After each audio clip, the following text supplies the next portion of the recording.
I'm Elisa, the Scrappy Wife behind ScrappyWife.com, and today I'm working in my art journal. I have several napkins pulled out. These are Jane Davenport napkins, and they are fabulous for collage work. So I have these pulled out, and then I also have these gorgeous stamps from Dilutions pulled out that I am in love with. So I'm excited to use these in my art journal. I will link things that I can find down below. I don't know that these napkins are available anymore. I've had them for a really long time. So I'll see if I can find them online. But otherwise, I just want to do a bright and fun art journal entry, and I hope you will join me. Let's go. All right, so whenever you're using napkins of any sort and you're wanting to use them as collage pieces, you always need to remove the backing. Most napkins have at least 2-ply, if not 3-ply, for fancier napkins. And so I'm very carefully kind of removing the backing. I find that using one of my weeding tools from my Cricut works really well, just kind of tear off a corner and then it kind of breaks apart a little bit easier. And this is just so that it lays as nicely as possible on your art journaling page and as thin as possible. And you get that translucent effect, which is going to really come in handy as I'm putting all of these down on the page and covering up a ton of different things and layering them over the top of each other. The fact that they're kind of translucent and disappear into the page really makes a big impact for what I'm drawing. So, or for what I'm creating. I guess I don't do a lot of drawing in this one, which is totally fine. You don't have to be someone who draws to create art journal entries. Really, you're just having fun with supplies on hand. And so I'm deciding with this one, we're going to divide these up and kind of lay them out across the page. Love this girl. She's going to be over here on the corner. I've used her on multiple art journal pages and not even sorry about it. Like, she is so beautiful. I love Jane Davenport and her ability to draw these girls. I think are just, she was like a fashion illustrator before she became Jane Davenport, creator of all the art supplies. And so she has a lot of great skills, and I just love getting to appreciate her artwork in my art journal.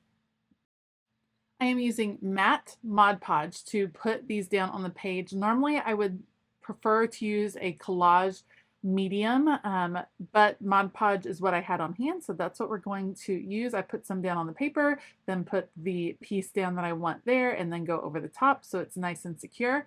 And I'm just going to work my way across the page. Originally I was going to do a combination of paint and collage pieces in the background, and you're going to see I just end up going for it with the collage pieces and putting them all over the page. I love collage, and every time I do it again, I'm just reminded of how much I love it. It's just such a fun way to get creative on your page without having this need to commit to drawing or painting something. It's just, for me, it's a very easy way to get creative on a page, and so I love it. I love it so much, and I really enjoyed creating this page. I'm calling this page my fancy like page because this page feels colorful, it feels fancy, and I definitely don't feel colorful and fancy these days. We are in the midst of summer as I'm recording this, so my days are spent trying to fit in work and recording in between taking kids to activities and doing all the summer things. You'll find me in like sports shorts and t-shirts most of the days because I have no reason to get all fancy looking because I'm doing artwork and driving kids, and that's kind of my life, and I love it. And so that's what I'm embracing here, is like dreams of a need to be fancy. And to me, these two ladies on either side of the page are kind of in deep thought, and they're thinking about what it would be like to have a reason to get super fancy. And you'll see how they get super fancy in just a bit. So now I'm just tearing up pieces of the different napkins, putting them over the page. You can see when I layer them, you do get the benefit of that translucent feel where you see pieces coming around and through. And I just love all the different patterns, all the different colors. I will bring down the color in a way in just a bit because we will be adding paint to this, but I'm just going for it in the background. Knowing that some of it's going to get covered up, then I'm just unapologetically putting all of the papers everywhere. But look how beautiful it is. Just filling in those pieces, having fun with collage is just so relaxing and so fun. I'm gonna have to go in search of some more fun collage napkins. You can find great, beautiful napkins at places like Home Goods and Tuesday Morning. They don't quite have this type of feel. It's hard to find anything that's like Jane Davenport unless you just go for Jane Davenport. But if you have any recommendations of napkins that have the same feeling, I would love to know. So make sure to leave them in the comments down below. All right, next up, I'm grabbing these really large stamps from Dilutions. These are from their Couture collection. Again, I don't really have a reason to wear couture or super fancy dresses, but man, are they beautiful. I love looking at them. I just would feel silly probably sitting in my craft room dressed super nice. But you know what? More power to you if you like to dress super fancy and nice. I think there's a lot of benefits to dressing up each day. Maybe not dressing fancy, but to putting on the makeup and to doing the hair and picking out some nice clothes. I think it really can help your mood a lot. And so I dream of a fancier time. And I remember when I used to work and dress nicer every day, it does make you feel good, and then it really makes you appreciate those quote unquote weekend clothes as well. So we're gonna stamp some of these. I don't have a stamping block big enough to hold these really large stamps, and so I just put them on the plastic backing that they come with, stamp them up really well, and then press them on the page. I like to use my brayer tool with large stamps like this just to make sure it is pressed down evenly. I'm not necessarily looking for a really crisp impression, but these turn out really well. I think they're so pretty. So you have these fancy dresses that are coming across on the page. And to me, that's what these two ladies are kind of imagining. They're imagining what it would be like to be in those fancy dresses. So we'll do one more over here on the side. I just love these Dilutions Couture stamps. I know they're not everybody's cup of tea, but I find them super inspiring. So we're going to place this one over here.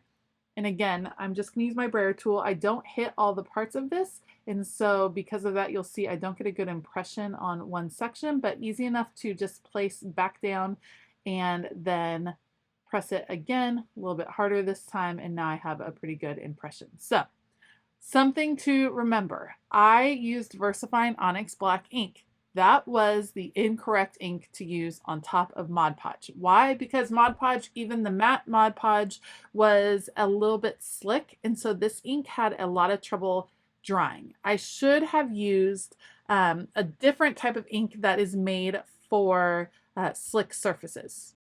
The best ink to use would have been StazOn black ink. Any StazOn inks are designed for those slick surfaces, so they will dry much better. I do come up with a way to kind of fix or deal with the ink having a few issues drying later on, and I'm not super worried about it. I realized with the first one that it was going to be an issue, but I just kept going because I was using what I had on hand, and I think as crafters and creators, sometimes we just have to overcome some of those little issues that come up.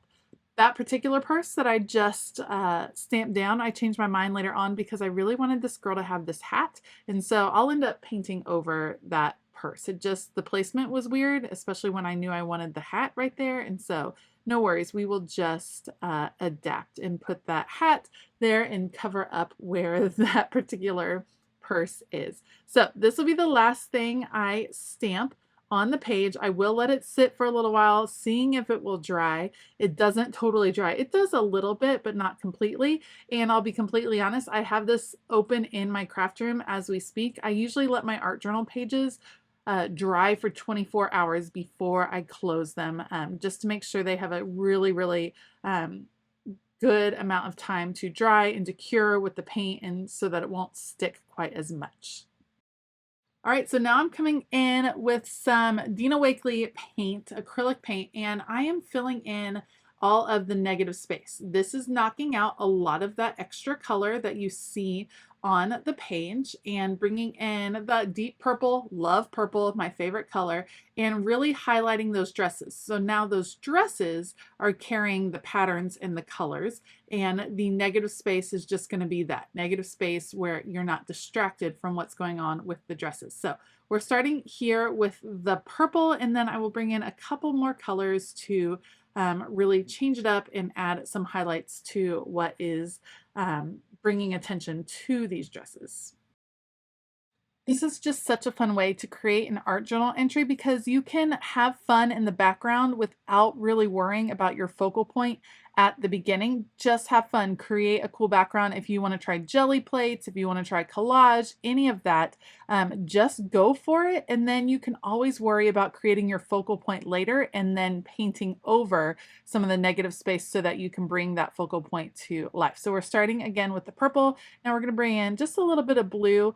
To me, things still weren't quite popping how I wanted them to, and so I decided to go ahead and come in with black all around the edges of the dresses to really bring them out. I've obviously sped this up a ton because I figured you guys really didn't need to see me doing all the painting in between. I did work with the paint while it was wet, meaning I didn't wait for each layer to dry because I really wanted them to blend kind of nicely. But now creating these shadows around each of the dresses and the ladies makes them pop off even more. And I really like how knocking back the color in the background really brought the color in the foreground out even brighter, even more fun. All right, here's my solution with the not dried paint. That is to go over the top of it with a paint pen that I know will in fact dry. So we're gonna do that really carefully, covering up all of the lines. And then, like I said, I will leave this out in my craft room for about 24 hours. If I still think it's sticky, I'll probably do a little bit of baby powder on it just to make sure it doesn't stick to itself when I close it. Otherwise, this one is going to be done. I think it's a fun, vibrant spread, pretty easy to make, probably took about 40 minutes all together in real time, so not too long for an art journal entry. And I think it has some nice impact, and it's nice to kind of daydream of a time that I might need some fancy dresses of sorts. If you like this video, please give it a thumbs up and consider hitting that subscribe button as well as the bell notification button. Like I said, I will link supplies down below, so feel free to check out the description box. I want to give a huge shout out to my Patreon members. Thank you all so much for your support. We're having a great time over on Patreon. There's exclusive content, there's free printables, there's Zoom calls, there's a ton of stuff. So I highly encourage you to check out the link to my Patreon page down below as well. All right, I hope that you have a fabulous day. And as always, keep it creative.